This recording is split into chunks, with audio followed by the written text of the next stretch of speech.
안녕하세요. 속풀이 짬뽕 알뜰 세트입니다. 시대가 변하면서 예능도 끊임없이 변화하고 있는데요. 아직도 유행하고 있는 연예인 관찰 예능은 참 재미도 별로 없는 것 같은데 굉장히 오랫동안 장수하고 있는 포맷입니다. 옛날에는 뭔가 지금보다는 다양한 포맷들이 많았는데요. 지금보다 불편해 하시는 분들도 많지 않아서 파격적인 시도도 많았습니다. 그 정도가 조금은 심한 프로그램들도 많았는데요. 강수지와 심신이 사귀다가 결별을 했을 땐 강수지와의 독점 인터뷰를 한다고 불러놓고는 눈물을 흘리며 노래를 부르게 만들기도 했고, 스타포커스라는 이름으로 이성미 리포터는 새벽 2시 45분에 그냥 서른도 선생님이 살고 있는 집으로 들어가서는 집안의 곳곳을 마음대로 촬영하다가 자고 있는 모습을 그대로 노출하기도 하고 벌떡 일어난 서른도 선생님과 인터뷰를 진행하기도 했습니다. 지금 기준으로 생각하면 정말 다음날 인터넷에서 융단 폭격을 맞을 것 같은 내용들인데요. 이번엔 이렇게 진짜 노빠꾸였는데 오래오래 장수했던 독한 예능들을 모아봤습니다.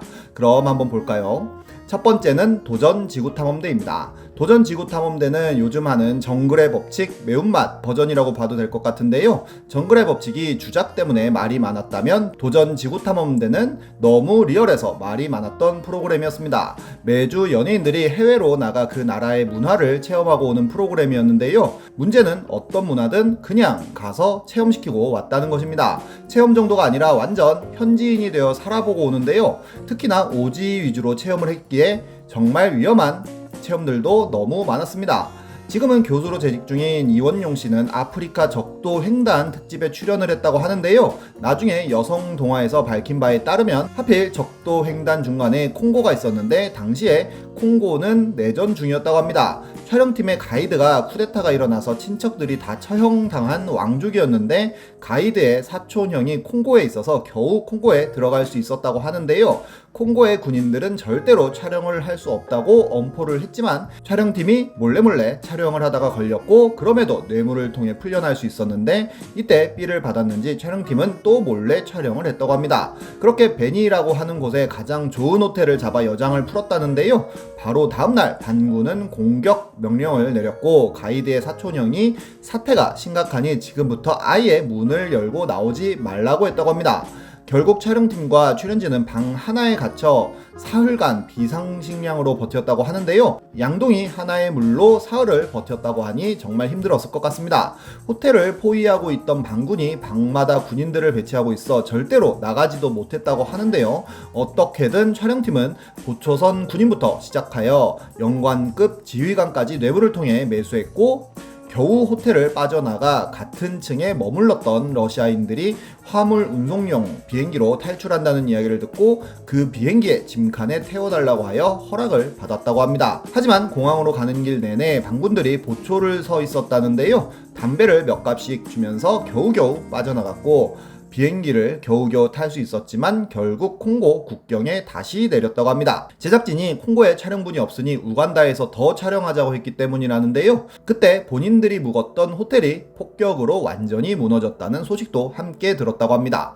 결국 그렇게 그는 2달 만에 돌아왔다고 하네요. 적도 횡단편의 홍보기사에서 이원용 씨는 가장 위험했던 탐험이라고 하였고, 배도환 씨는 도끼 한 자루에 의지해 빙벽에 매달려 있을 때는 펑펑 눈물이 솟았다는 인터뷰를 하기도 했습니다. 영화배우 김기현 씨는 태국에 갔다가 킹 코브라를 제압하는 훈련을 하기도 했으며, 배우 김성찬 씨는 급하게 출국 3일 전 라오스 편 출연을 결정하여 7일 전에 복용해야 하는 말라리아 항생제를 복용하지 못해 결국 말라리아에 감염되어 한국에 돌아와 세상을 떠났으며, 배우 박세주는 밀렵꾼을 가이드로 카메룬에 가서 비단뱀 사냥 체험을 했는데 가이드 밀렵꾼이 고릴라 발자국을 발견하여 갑자기 고릴라를 잡겠다며 급발진해서 결국 같이 고릴라를 잡으러 갔다가 다행히 고릴라를 놓치기도 했고, 정동남 아저씨는 35m 절벽에서 다이빙을 하여 겨우겨우 성공을 하기도 하였습니다.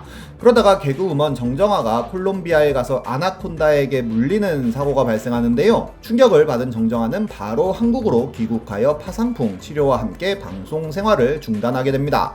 결국 이 사고를 계기로 폭발한 여론에 힘입어 도전지구탐험대는 폐지가 됩니다. 그런데 오히려 여론은 인기 프로그램을 폐지시켰다며 정정아에게 화살을 쐈는데요. 정정아의 아버지마저도 죽은 것도 아닌데 좀 참지 그랬냐며 오히려 제작진에게 사과를 하라고 했다고 밝히기도 했습니다. 다음은 체험 삶의 현장입니다. 체험 삶의 현장은 제목 그대로 삶의 여러가지 현장들을 연예인들이 체험하는 프로그램인데요. 그날 받은 일당을 유니콘을 타고 올라가서 사랑의 모금함에 기부하는 장면이 하이라이트였습니다. 정말 어마어마한 스타들이 이 체험 삶의 현장을 거쳐갔는데요. 문제는 산업재해 굉장히 많은 우리나라에서 출연진들 역시도 그대로 사고에 노출된 상태로 일을 했다는 점입니다. 이병헌은 서강대교 건설 현장에 투입되어 콘크리트 타설을 하기도 하고 콘크리트를 부수기도 하고 용접을 하기도 하였습니다. 김문국 아저씨는 상수도 배관 보수 체험을 하면서 아무런 안전장치 없이 맨홀 뚜껑을 열고 하수도에 들어가기도 하였는데, 하수도에 들어가기 전에 유해가스 농도를 측정해야 하지만 그냥 들어가는 모습을 보여주는데요.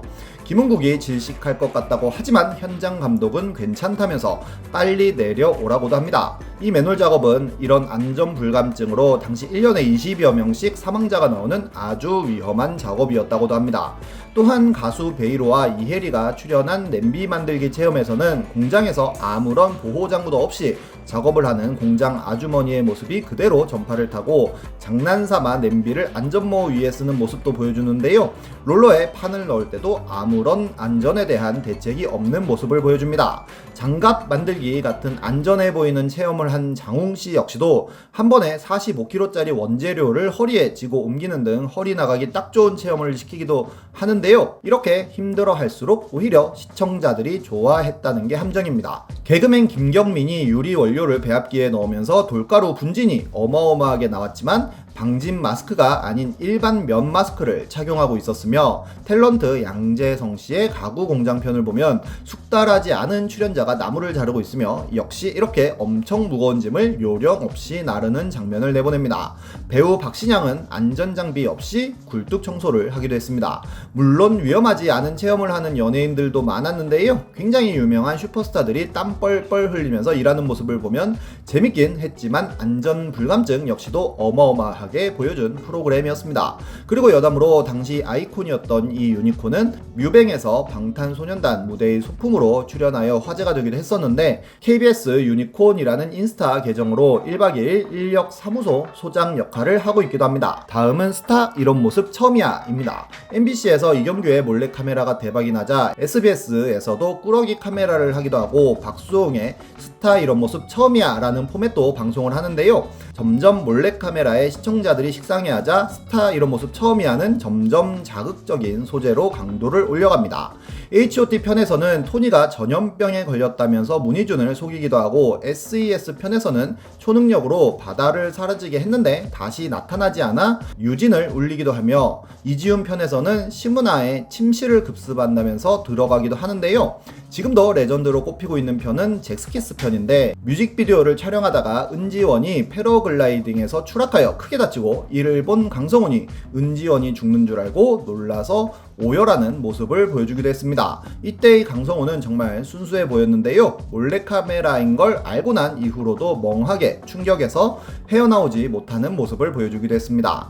다음은 만원의 행복입니다. 만원의 행복은 정말 만원으로 일주일을 살아가는 예능이었는데요. 실제로 고 안재환은 산에 올라가서 잣을 따고 도라지를 따고 메뚜기도 잡고 호박까지 따면서 일주일치 식량을 구한 후 스태프가 남긴 음식을 먹고 방송 중 소품으로 식사를 하고 매니저 돌잔치에 가서 100원을 축의금으로 내고 밥을 먹는 등 돈을 아껴 4,700원으로 성공하기도 했습니다. 노홍철 역시도 식당에서 손님들이 남긴 음식을 먹기도 하고 피자 끝부분을 신제품이라고 속여 손님 샐러드와 바꿔 먹는 모습으로 지금도 회자가 되고 있기도 합니다. 하지만 어떻게 보면 이런 게 다 민폐인 건데요. 게다가 지금 물가로 만원으로는 한 끼 이상 먹기도 쉽지 않아 보이네요. 10만원의 행복을 한다고 하여도 일주일을 버틸 수 있을지 모르겠습니다. 이때만 해도 정말 리얼한 방송을 추구했던 것 같은데요. 이런 게 너무 위험하다 보니 결국 요즘 방송은 주작을 하는 것 같기도 합니다. 열전 달리는 일요일도 참 재밌었는데 지금 보면 어마어마하게 위험하네요. 요즘엔 방송국 유튜브 채널에서 이런 프로그램들 종종 올라오고 있으니 한 번씩 보셔도 재밌을 것 같습니다. 지금까지 속풀이 짬뽕 알뜰 세트였습니다.